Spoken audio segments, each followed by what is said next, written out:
Hello everyone. Today we will discuss an interesting topic: sudden unexpected death in epilepsy patient. It's called SUDEP.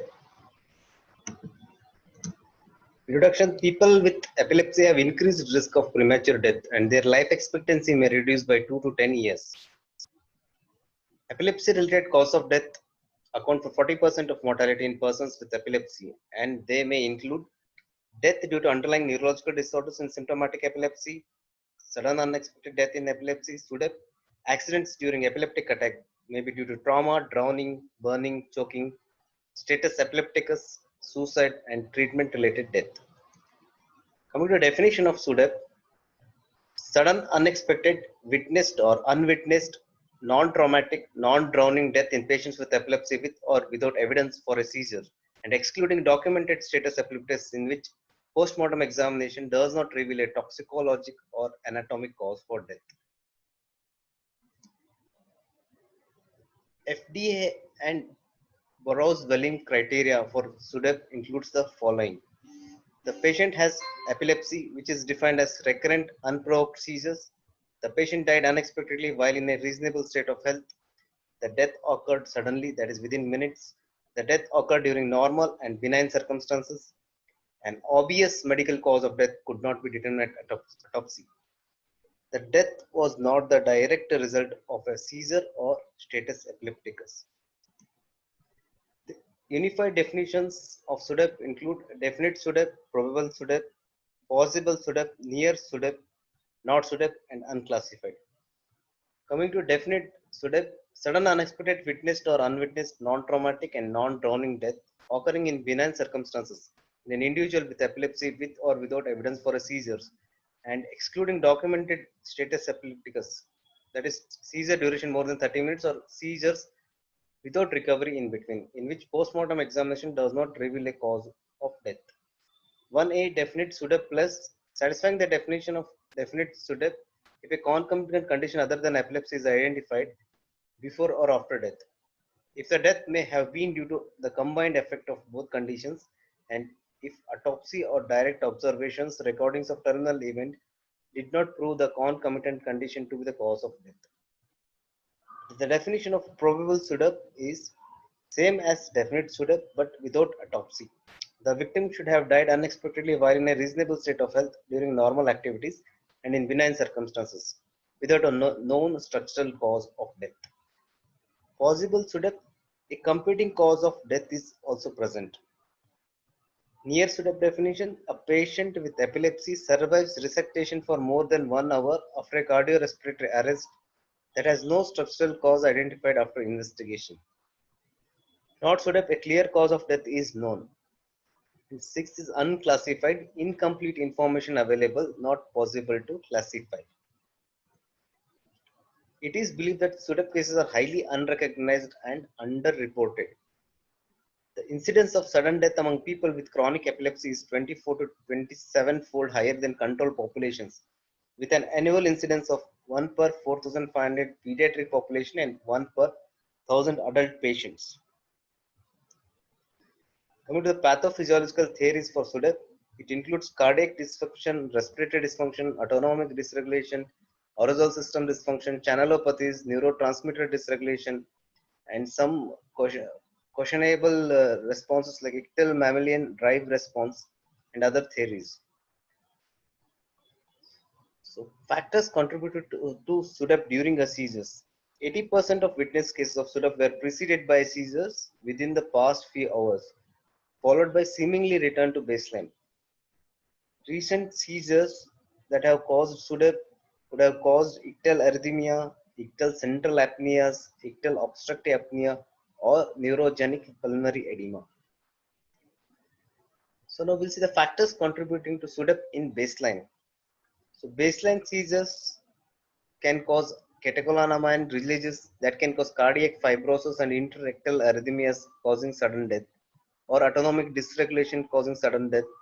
Autonomic dysregulation in turn may cause interictal arrhythmias, cardiac and pulmonary dysfunction causing sudden death. Cerebral vascular dysregulation can cause sudden death, and some anti-epileptic drugs like carbamazepine have been found to have increased chances of sudden death. Coming to cardiac hypothesis, dysfunction of sodium channel has an important role in electrophysiological basis of epilepsy and cardiac arrhythmias. And altered cardiac electrical function may contribute to susceptibility for arrhythmiogenesis and sudden death in epilepsy. The most common ion channel implicated is SCN gene mutation as seen in Dravet syndrome. There are so many channels present in heart as well as the brain that can cause familial epilepsy as well as long QT interval syndromes. Respiratory hypothesis, seizures are known to cause central apnea by direct propagation of the electrical discharge to the respiratory system. Asphyxiation secondary to an obstructive cause has been postulated to play a role in the deaths of patients who were found in a prone position at the time of death. Neurogenic pulmonary edema can contribute to sudden death. Mechanism for neurogenic pulmonary edema seems to include massive alpha adrenergic response, generalized vasoconstriction, pulmonary hypertension. Autonomic dysfunction hypothesis suggests derangement of autonomic functions, including higher sympathetic tone, higher vasomotor tone, lower parasympathetic reactivity, lower parasympathetic tone, and decreased heart rate variability.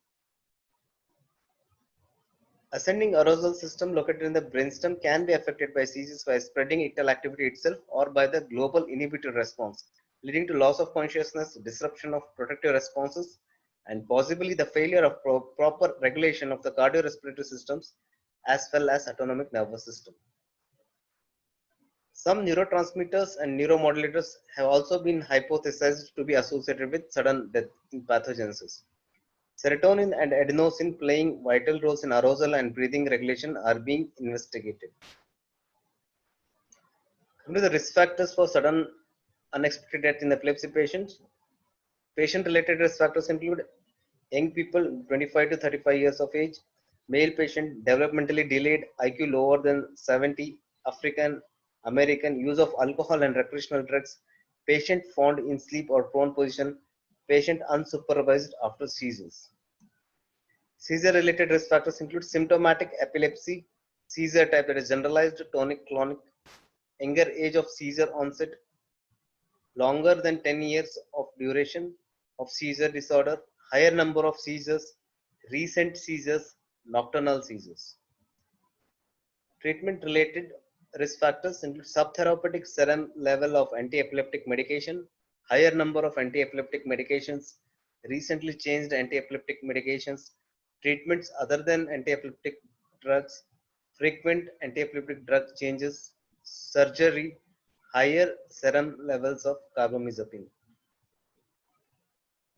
The top risk factors for SUDEP include more than 3 GTCS per year, more than 13 seizures in the last year, no anti-epileptic drug treatment, more than 3 drugs, 11 to 20 GTCS in the last 3 months, age at onset between 0 to 15 years, IQ less than 70, 3 to 5 anti-epileptic drug changes in the last year.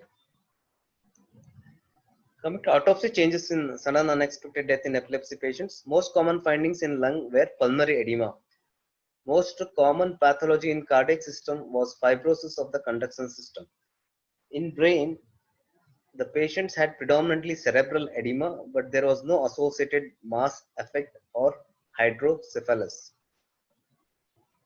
Potential biomarkers for SUDEP, electrocardiograms, especially ictal, such as high maximal ictal heart rates, cardiac repolarization abnormalities, the QT interval shortening or lengthening, and rhythm abnormalities are associated with increased risk. Ictal bradycardia and asystole, which are less commonly observed compared to tachycardia, also contribute to sudden unexpected death. Low heart rate variability is associated with increased sudden unexpected death in epilepsy patients. Respiratory biomarkers. Ictal hypoxemia, hypoventilation, apnea, and increased end tidal carbon dioxide are potential biomarkers for an impending sudden unexpected death in epilepsy patients.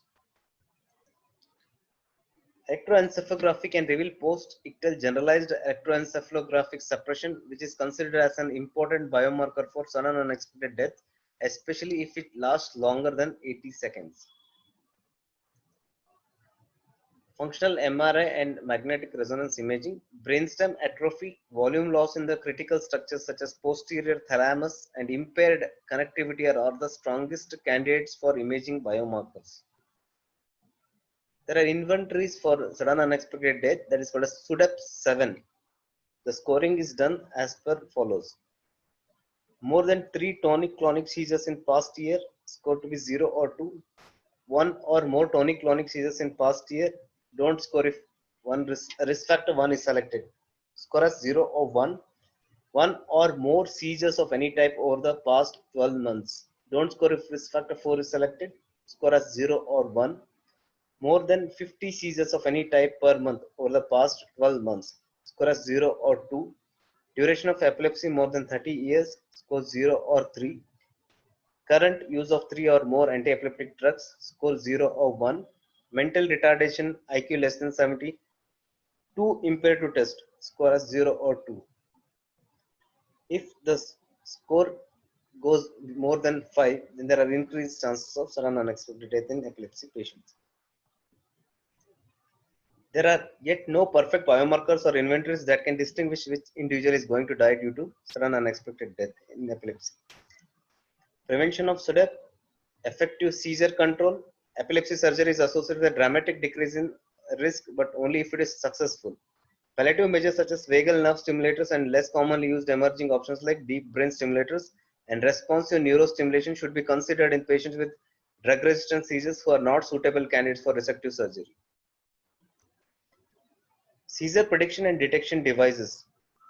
The seizure detection tools can be grouped into two categories, EEG based and non-EEG based systems. EEG based systems are capable of detecting all seizure events, and EMG based systems are capable of detecting only major seizures with motor phenomena. Other biological data such as ECG, HRV devices, oxygen saturation, apnea detection have all been used alone or in combination with other systems with different success rates. Coming to nocturnal monitoring, has strong evidence supporting the benefit. However, the ethical issues associated with nocturnal supervision are controversial since it defies the privacy of the person with epilepsy. Early nursing intervention, stimulation and repositioning are the first steps to avoid suffocation and stimulate the respiration. Somatosensory and auditory stimulation in addition will help arousal responses. Pillows and bedding changes, anti-suffocation pillows such as lattice pillows and proper bedding changes such as fitted sheets might decrease the risk of sudden unexpected death. Awareness programs, discussions, and use of applications. Structured discussions with the patients and caregivers may lead to a decrease in sudden unexpected death in epilepsy risk. Self-monitoring apps like AppsMon also helps the patient to regain the control over their lives and provide better information to the doctors.